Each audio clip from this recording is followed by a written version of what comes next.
Hello guys, and welcome back to another art video. This week I thought we would do a challenge, a marker challenge. You see, I've got this set of heheh markers, would recommend by the way, that I've been wanting to use a bit more in my art. And I thought, why wouldn't I do a one marker challenge?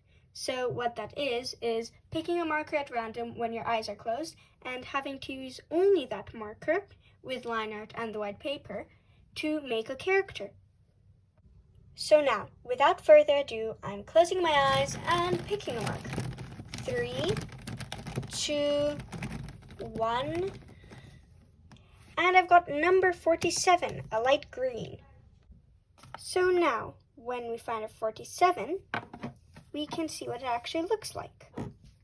So, I'd say that's a light green, and one issue I'll have is that there's not much contrast when you have a light color, but I guess you can lighten it even more with rubbing alcohol and go over and over and over with it, which is a good thing about alcohol markers, but we'll see how we do.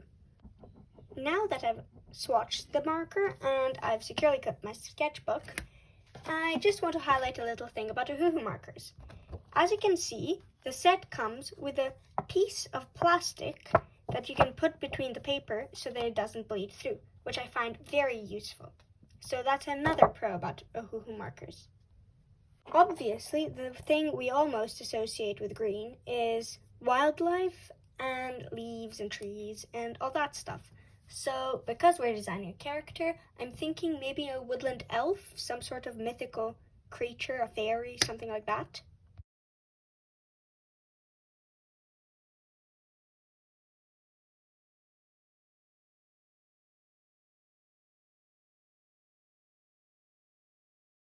Got about as far as drawing the body and the wings, over which I had a major dilemma whether to even include them, until I realized that thumbnailing was not going to go well in a sketchbook, as I know many people, and I do have this, where I just feel really intimidated if I'm drawing in a sketchbook and not just a piece of paper or a post-it note.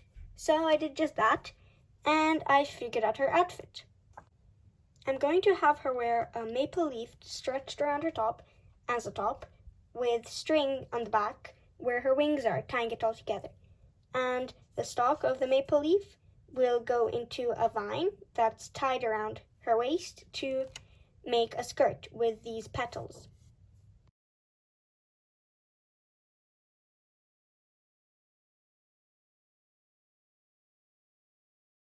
I've drawn her, but I don't like how the skirt is coming out. I wanted it to be more of a sort of A-line dress, a bit more flared at the bottom and not so much at the top. And ta-da, there it is. I'm going to put this in a few thumbnails and then we'll start on the final illustration. Oh, and the challenge of coloring it with only one marker.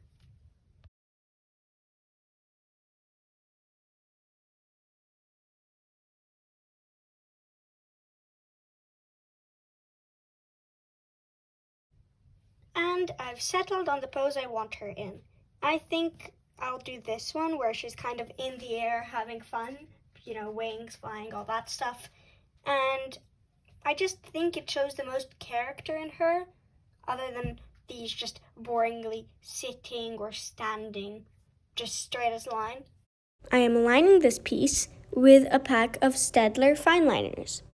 I use different widths throughout the piece to give it some depth and not have it all look very, very, very flat.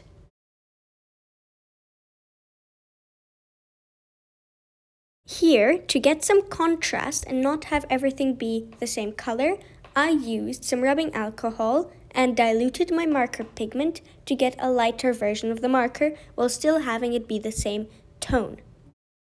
I also made obvious streaks on the skirt to make it look more grass-like. Now, for the grand reveal, the illustration is done. I really liked how it turned out, and I think we got a surprising amount of contrast considering it was just one marker. But for now, that's it. See you art kids next time. Don't forget to like, subscribe. Bye!